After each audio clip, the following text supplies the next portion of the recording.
Alors le projet Low-Tech et production locale pour l'autonomisation des femmes dans le département de l'Atakora, c'est un projet qui a démarré en 2024 et qui appesantit sa stratégie sur le renforcement des capacités locales, notamment le renforcement des capacités des femmes et pour avoir accès à un certain nombre d'équipements low-tech pour pouvoir améliorer leur production, leurs conditions de vie, le travail qu'elles font au sein de leur coopérative, de leur groupement de femmes au sein de leur village. Alors cet atelier s'inscrit dans la suite d'un lot d'accompagnement que nous avons déjà fait envers ces groupements-là. C'est un atelier qui vient un peu orienter la suite du projet et qui est dédié à la certification, à tout ce qui est normes, accès au marché et à la connexion à des réseaux de commercialisation.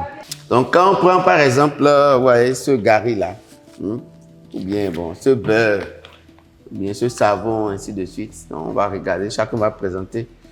On voudrait que ça aille dans des boutiques, d'accord? Quand on prend un produit de taille à coupe, de Biakou par exemple, si je vais à Cotonou, à Erevan, ou bien à Le Local, ou bien à Le Label, ou bien quand on vient à Natitengou, on va au showroom, Rakolos, on veut retrouver vos produits là-bas. Ouais. Maintenant, avant que ça n'aille là-bas, il y a tout un travail à faire pour que ça soit bien présenté, que ça soit tel, ouais, non.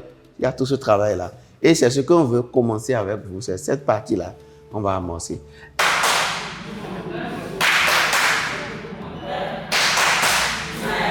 Je suis Rafi Oubasaou. Je suis agronome en service à la direction départementale de l'agriculture où je m'occupe des questions de surveillance alimentaire et nutritionnelle. On a trouvé la poussière. Toi-même, tu vas t'asseoir pour réfléchir par où la poussière est rentrée dans mon produit. Est-ce que c'est quand j'ai fini de transformer que c'est rentré dedans? Ou bien c'est parce que je n'ai pas nettoyé bien ma matière première que c'est rentré dedans? L'entretien que j'ai eu avec les dames au cours de l'atelier a porté sur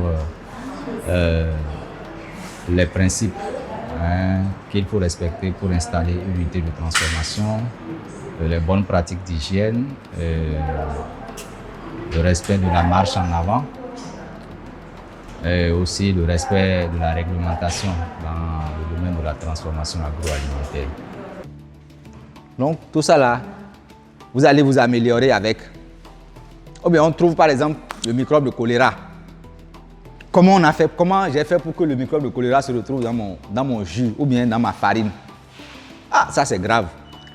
Et maintenant tu vas revérifier dans ton processus là, où est-ce que tu as mal fait?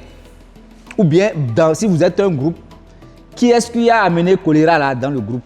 Ces informations leur sont données pour que dès qu'il y a des opportunités qui viennent, qu'elles puissent savoir comment est-ce qu'il faut faire pour ne pas construire une unité et bon, dès que l'inspection va passer ou dès qu'une certification va passer, qu'on commence par leur dire de revoir tel ou tel aspect. Donc, comment commercialiser les produits sous la marque Andori? C'est du point de vue exigence qualité, ça va être tout ce que l'expert a dit le matin par rapport à avoir une unité, respecter les bonnes pratiques d'hygiène et de fabrication et répondre aux standards définis par l'expert. Donc, c'est tout ce qu'il a dit le matin, tout ce que vous devez faire pour avoir l'autorisation de mise sur le marché et tout et tout. Il faut que ce minimum-là soit respecté. Et de l'autre côté, pour exigence commerciale, il faudra donc que votre produit soit sous les étiquettes de la marque officielle, que vous respectez les conditions qu'on aura définies pour la marque et que vous soyez dans le réseau tout simplement. Donc, quels seront les avantages dont vous bénéficierez en commercialisant vos produits sous cette marque-là? Je pense qu'on en avait abordé quelques-unes le matin. On a dit, vous faites vos productions, vous envoyez et puis on se charge de la communication, de vendre et de vous reverser vos revenus.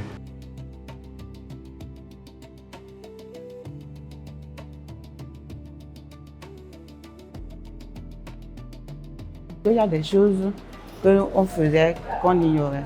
On nous a parlé de la bonne pratique d'hygiène, comment avoir nos produits propres et sains pour pouvoir permettre aux consommateurs de manger et ne pas avoir de problèmes.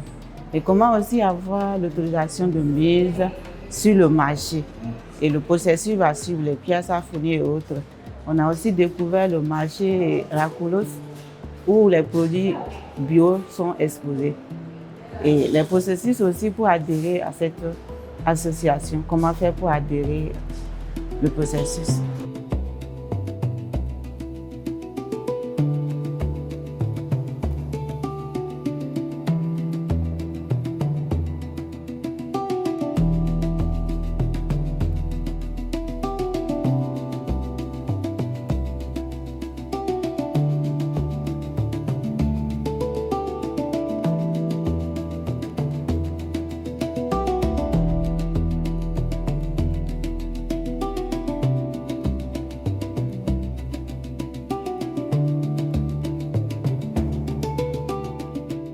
Il y a plusieurs entreprises là.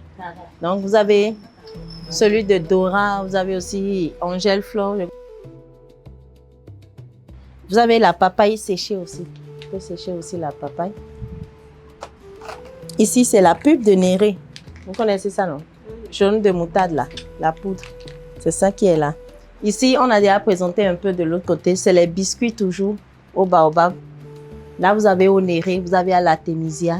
Vous avez au fagara, vous avez au gingembre, vous avez pour nature la poudre de baobab à elle seule, au curcuma, au bissap et le biscuit de Néré. Cette sortie, ça nous a beaucoup aidé parce que ça, on a découvert d'autres choses, beaucoup de choses que nos concurrents aussi ont eu à produire. Par exemple, il y avait, nous, on vendait aussi dans notre coopérative et poudre de Néré, mais on ne savait pas qu'il y avait biscuit de poudre de Néré. Et comment aussi conserver ça? Parce que nous, on a eu à conserver ça, on n'a pas fait plus de 2 mois. Et ça a donné les ailes.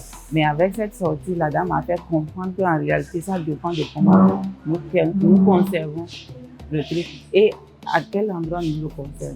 Il faut que ce soit un endroit vraiment sec où il y a du vent, pour que ça ne... Vous allez voir, tu as vu, non? Il faut toucher, tu vas voir, dedans. Est-ce que tu sens... Tu vois, non? Parfois, il y a certains qui peuvent devenir durs. Regarde ça là, par exemple. Tu as vu?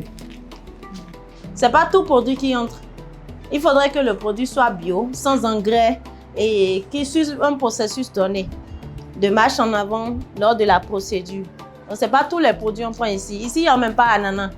Vous n'avez pas trouvé de l'ananas et vous n'avez pas trouvé quelqu'un produit. Tout ça ne prend pas une procédure avant de venir ici. C'est seulement les produits de la Dakora Donga.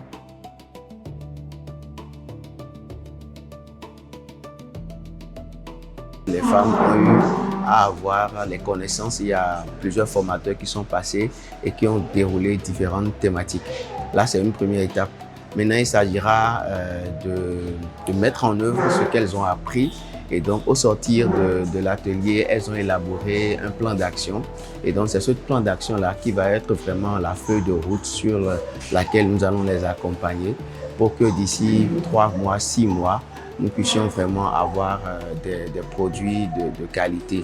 Tout ce qu'on a appris, ça nous permettra aussi d'avoir l'innovation. Ça va nous apprendre à innover plus. Ce qu'on n'avait pas, qu'on puisse augmenter à notre entreprise. Nous tenons vraiment à remercier tous les différents partenaires qui nous appuient.